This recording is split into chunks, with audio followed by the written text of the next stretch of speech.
এ বিষয়ে আরও বিস্তারিত জানাতে আমাদের সঙ্গে যোগ দিচ্ছেন চট্টগ্রাম বিশ্ববিদ্যালয়ের অধ্যাপক ডক্টর আক্কাস আহমদ।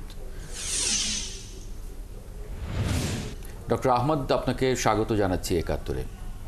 একটু জানতে চাই যে পাকিস্তান ভারতের মধ্যে যে উত্তেজনা, এটা আসলে শেষ পর্যন্ত চূড়ান্ত যুদ্ধে গড়াবে বলে মনে করেন কিনা আপনি? ধন্যবাদ আপনাকে আমাকে কিছু বলার সুযোগ দেওয়ার জন্য। আসলে এটা বলা মুশকিল। আমার মনে হয় এটা যেভাবে বিশ্লেষকরা বলছিলেন, আমিও এটার সাথে একমত। যদি এটা ইন্টারন্যাশনাল কমিউনিটি, জাতিসংঘ এবং ভারত পাকিস্তানের যে সিভিল সোসাইটি, তাদের পলিটিক্যাল পার্টি এবং জনগণ, তারা যদি ঐক্যবদ্ধ হয়ে যদি একটা সরকারের উপর, উভয় সরকারের উপর যদি একটা প্রেশার ক্রিয়েট করে, ভারত সরকারের উপর প্রেশার, বিজেপি সরকারের উপর প্রেশার ক্রিয়েট করে, অন্যদিকে পাকিস্তান সরকারের উপর পাকিস্তানের জনগণ এবং রাজনৈতিক দল, সিভিল সোসাইটি সবাই মিলে যদি একটা চাপ সৃষ্টি করে, আমার মনে হয় এটা ফার্দার এসকেলেট হওয়ার সম্ভাবনা খুব কম। তবে যদিও এসকেলেট হয়, এটা আমার মনে হয় খুব বেশি দূর এগোবে না। কারণ হচ্ছে কি, আমরা যেটা জানি সেটা হচ্ছে কি, দুইটা কান্ট্রি কিন্তু নিউক্লিয়ার পাওয়ার সম্পন্ন এবং নিউক্লিয়ার ডিটারেন্ট, যে পরস্পর ফলে ইন্ডিয়ার পক্ষ থেকে যদি এটা ফার্দার স্কেলেট করা হয়, তাহলে সেটা কিন্তু পাকিস্তান কিন্তু হল ছাড়বে বলে মনে হয় না। ফলে এটা নিজেদের স্বার্থেই নিজেরা আমার মনে হয় দূরে সরে থাকবে।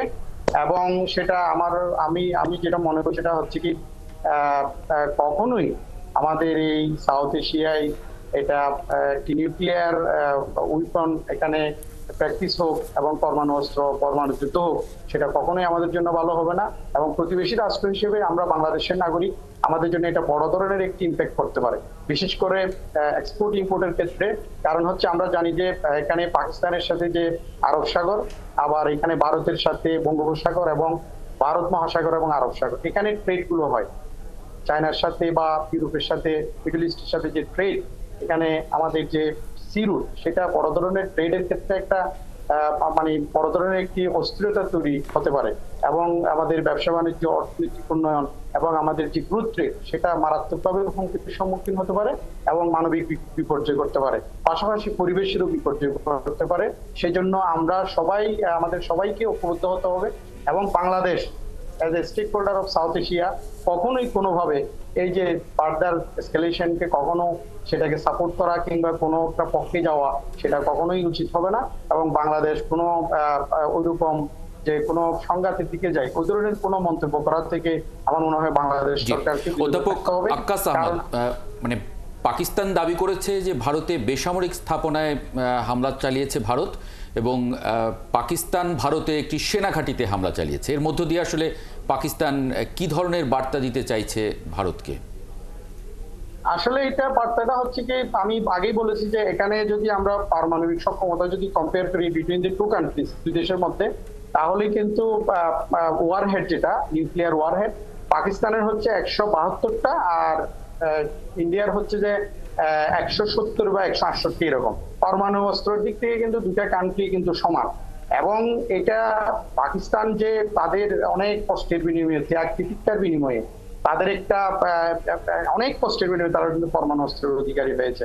এবং পাকিস্তান ইন্ডিয়ার যে 1947 থেকে অনেকগুলো যুদ্ধ হয়েছে, সর্বশেষ 1999 সালে হয়েছে, 25 সালে হচ্ছে। এই যে একটি হেজিমনিক পাওয়ার এক্সারসাইজ ভারতের, যে প্রতিবেশী রাষ্ট্রগুলোর উপর, বাংলাদেশের উপর, বাংলাদেশটা এখানে আমি বলবো যে এটা ওইরকম না, যেমনটা পাকিস্তানের উপর যেরকম চাপ, যে একটি স্নায়ু যুদ্ধের মধ্যে একটি চাপ, সেটা থেকে উত্তরণের জন্য এবং পাকিস্তান তার সিকিউরিটি এবং সোভরাইনিটিকে নিশ্চয়তা দেওয়ার জন্য সে পরমাণু অস্ত্রের অধিকারী হয়েছে। এখন ইন্ডিয়া যদি ফার্দার এসকেলেট করে, এবং সেটা পাকিস্তানের যেহেতু সক্ষমতা রয়েছে এবং জাতিসংঘের যে 51 অনুচ্ছেদে যে একটি রাষ্ট্রের যে সেলফ প্রোটেকশনের যে অধিকার, কনস্টিটিউশনাল অধিকার রয়েছে, সেটা পাকিস্তানের প্রয়োগ করার যে সক্ষমতা, সেটার প্রেক্ষিতে এটা হচ্ছে।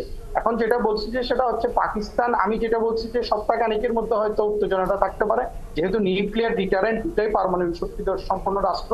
এবং পাকিস্তান কিন্তু একেবারে ওই যে আপনার করাচি বা লাহোর কিংবা শিয়ালকোট বা যে কোনো অঞ্চল থেকে যদি আক্রমণ করে, সেটা কিন্তু একেবারে নর্থ ইস্ট ইন্ডিয়া পর্যন্ত আসার সক্ষমতা, কিন্তু মানে হামলা করার একটি সক্ষমতা কিন্তু পাকিস্তানের আছে। সেই জন্য আমার মনে হয় না এই যুদ্ধ খুব বেশি দূর এগোবে। তবে এখানে সবাইকে এই যে আন্তর্জাতিক সম্প্রদায় এবং যুদ্ধ বন্ধের যে পাকিস্তান আহ্বান, সেই আহ্বান এবং যুদ্ধ দুই দেশের মধ্যে টেনশন কমানোর জন্য কাজ করতে হবে। অনেক ধন্যবাদ অধ্যাপক ডক্টর আক্কাস আহমদ।